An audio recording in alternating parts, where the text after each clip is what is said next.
So, here we go buddies. మనం ఇప్పుడైతే మెయిన్‌గా డిస్కస్ చేసుకోబోయేదేంటంటే ప్రీవియస్ ఇయర్ 2024కి సంబంధించిన ఫిజియాలజీ క్వెషన్ పేపర్ ఎట్లొచ్చింది?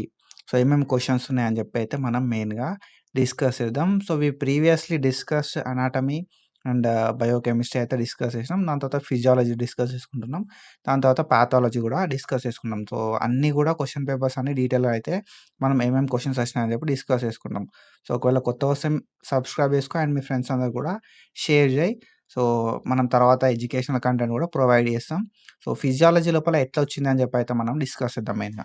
ఓకేనా? So, we have 80 marks question paper. So, 80 మార్క్స్‌కి అయితే ఉంటది question paper.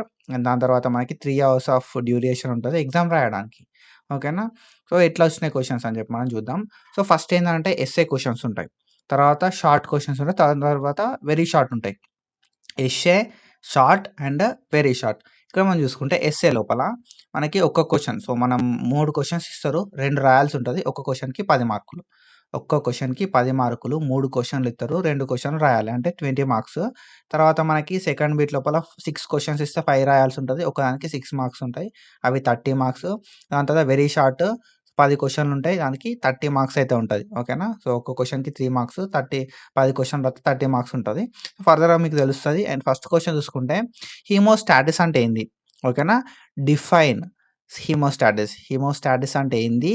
Right extrinsic and intrinsic mechanism of blood clotting. Blood క్లాటింగ్‌కి సంబంధించి ఎక్స్‌ట్రిన్సిక్ అండ్ ఇంట్రిన్సిక్ మెకానిజం అయితే రాయమన్నారు. హీమోస్టాటిస్‌కి 2 మార్కులు, ఎక్స్‌ట్రిన్సిక్ మెకానిజం ఆఫ్ బ్లడ్ క్లాటింగ్‌కి 4 and intrinsic mechanism of blood క్లాటింగ్‌కి 4. ఓకేనా? ఆఫ్టర్ దట్ మనం చూసుకుంటే డిఫైన్ బ్లడ్ ప్రెషర్. బ్లడ్ ప్రెషర్‌ని డిఫైన్ చేయమన్నారు. దాని తర్వాత describe long term regulation of blood pressure. ఓకేనా? బ్లడ్ ప్రెషర్‌ని రెగ్యులేట్ చేయడానికి లాంగ్ టర్మ్ రెగ్యులేషన్ ఏంది అని చెప్పి డిస్క్రైబ్ చేయమన్నారు. దాని తర్వాత హైపర్‌టెన్షన్ గురించి రాయమన్నారు. ఓకేనా? సో, ఆఫ్టర్ దట్ మనం చూసుకుంటే so, define neural and chemical regulation of respiration. Neural regulation of respiration, chemical regulation of respiration గురించి డిస్క్రైబ్ చేయమన్నారు. ఓకేనా? సో, ఇవి మన 3 క్వెషన్స్. ఇవి ఎస్సే క్వెషన్స్. ఒక్కదానికి 10 మార్కులుంటాయి. 2 క్వెషన్‌లు రాస్తే 20 మార్కులొస్తాయి. ఇందులోపల ఒకటి చాయిస్ కింద ఇడిచిపెట్టుకోవచ్చు. ఓకేనా? సో, ఇది essay questions. And when it comes to short. ఓకేనా? Write a short note on. షార్ట్‌గా రాయి అని చెప్పి ఇక్కడ అన్నారు. ఓకేనా? సో, ఎస్సే అంత కాకుండా కొంచెం చిన్నగా రాస్తే సరిపోతది. Any 5 of the following. అంటే మనకి 6 ఇస్తారు. 6లో ఏవన్నా 5 రాయాలి. ఒకదానికి 6 మార్కులు. 5 క్వెషన్స్ రాయాలి. 6 మార్క్స్, 30 మార్క్స్. ఓకేనా? మొత్తం టోటల్ ఇక్కడ మనం చూసుకుంటే first write about the actions of insulin hormone. Insulin hormone యొక్క యాక్షన్స్ రాయమన్నారు. ఓకేనా? ఆఫ్టర్ దట్ మనం చూసుకుంటే define the mechanism of HCL produced by stomach. ఓకేనా? So, hydrochloric acid production by ఏదైతే మన స్టమక్‌లో ప్రొడ్యూస్ అయితే హెచ్‌సిఎల్ ఉంటదో దాని మెకానిజం గురించి రాయమన్నారు. ఆఫ్టర్ దట్ మనం చూసుకుంటే క్లినికల్ ఫీచర్స్ ఆఫ్ పార్కిన్సనిజం. ఓకేనా? Clinical features of పార్కిన్సనిజం.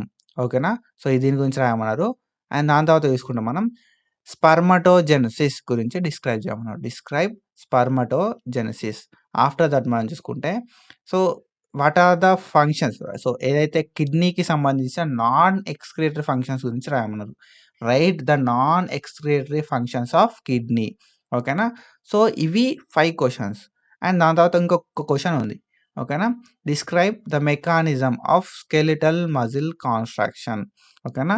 Skeletal muscle యొక్క కాంట్రాక్షన్ గురించి డిస్క్రైబ్ చేయమన్నారు. ఇవి ఒక 5 క్వెషన్‌లున్నాయి. ఓకేనా? So, these are 5 questions. 5 so, these are 6 questions. 5 ఏవైనా 5 అయితే రాయొచ్చు. సో, నీకు ఏదైతే కొంచెం హార్డ్ అనిపిస్తదో దాన్ని పక్కకు పెడితే సరిపోతది. ఓకేనా? సో, మనకి నెక్స్ట్ ఓకేనా? ఇవి షార్ట్. షార్ట్ తర్వాత వెరీ షార్ట్ ఉంటాయి. బ్రీఫ్‌గా రాయమన్నారు. ఓకేనా? బ్రీఫ్‌గా రాయమన్నారు. 10 క్వెషన్‌లుంటాయి. 10కి 10 రాయాలి. ఒకదానికి 3 మార్కులు. 10 క్వెషన్‌లుంటాయి. 10కి 10 రాయాలి. ఒకదానికి 3 మార్కులు. మొత్తం 30 మార్కులయితే మనకుంటాయి. దీనిలో చాయిస్ ఏముండదు. ఓకేనా? టెటనీ అంటే ఏంది రాయాలి. ఓకేనా? Explain about tetany. టెటానీ గురించయితే మనం బ్రీఫ్‌గా రాయాల్సుంటది. దాని తర్వాత మయోపియా. మయోపియా అంటే ఏందని చెప్పి బ్రీఫ్‌గా రాయాలి. దాని తర్వాత మోటార్ యూనిట్ అంటే ఏంది అని చెప్పి బ్రీఫ్‌గా రాయి. దాని తర్వాత సర్ఫెక్టాంట్. సర్ఫెక్టాంట్ అంటే ఏంది అని చెప్పి బ్రీఫ్‌గా రాయి. దాని తర్వాత ఫంక్షన్స్ ఆఫ్ స్కిన్. స్కిన్ యొక్క ఫంక్షన్స్ ఏంది అని చెప్పి రాయి. After that functions of saliva. Saliva functions ఏంది. అండ్ దాని తర్వాత మనం చూసుకుంటే functions of placenta. Placenta functions ఏంది. అండ్ దాని తర్వాత ఎరిథ్రోబ్లాస్టోసిస్ ఫెటాలిస్ ఎరిథ్రోబ్లాస్టోసిస్ ఫెటాలిస్ గురించి బ్రీఫ్గా రాయి. ఓకేనా. ఆఫ్టర్ దట్ మనం చూసుకుంటే సో ఎక్కడైతే డయాగ్రామ్ మ్యాండేటరీయో అక్కడ డయాగ్రామ్ అయితే వేయాల్సి ఉంటుంది. ఓకేనా. Draw a neat labelled diagram of ECG. ఓకేనా. ఇన్ లెడ్ 2 ఈసీజీ లెడ్ 2 గురించి అయితే సో ఏదైతే ఈసీజీ లెడ్ 2 ఉంటుందో కదా దాన్ని నీట్ లేబుల్డ్ డయాగ్రామ్ అయితే ఏమన్నారు. అండ్ దాని తర్వాత లాస్ట్ క్వశ్చన్ వచ్చేసి what is obligatory reabsorption of water by kidney. Obligatory reabsorption of water by kidney ఏంది అని చెప్పి రాయమన్నారు. So these are 10 questions. ఈ 10 క్వశ్చన్కి 10 క్వశ్చన్స్ అయితే రాయాల్సి ఉంటుంది. వి డిస్కస్డ్ అబౌట్ సో ఏవైతే ఎస్ఏ క్వశ్చన్స్ డిస్కస్ చేసినాం, దాని తర్వాత షార్ట్ క్వశ్చన్స్ డిస్కస్ చేసినాం, దాని తర్వాత బ్రీఫ్. ఓకేనా. సో వెరీ షార్ట్ అయితే డిస్కస్ చేసినాం. సో ఇది మన క్వశ్చన్ పేపర్ మొత్తం టోటల్ 80 మార్క్స్ ఉంటాయి. ఫస్ట్ పార్ట్ ఏమో 20 మార్క్స్, సెకండ్ పార్ట్ ఏమో 30 మార్క్స్, దాని తర్వాత 30 మార్క్స్. ఓకేనా. సో ఇది మన question paper pattern. So 3 hours of duration ఉంటుంది. సో ఒకవేళ మీరు ప్రిపరేషన్ లోపల ఉంటే మాత్రం తొందరగా మంచిగా ప్రిపేర్ కావాలి. ఓకేనా. So that's it for today. Follow for more content. Thank you so much. Signing off.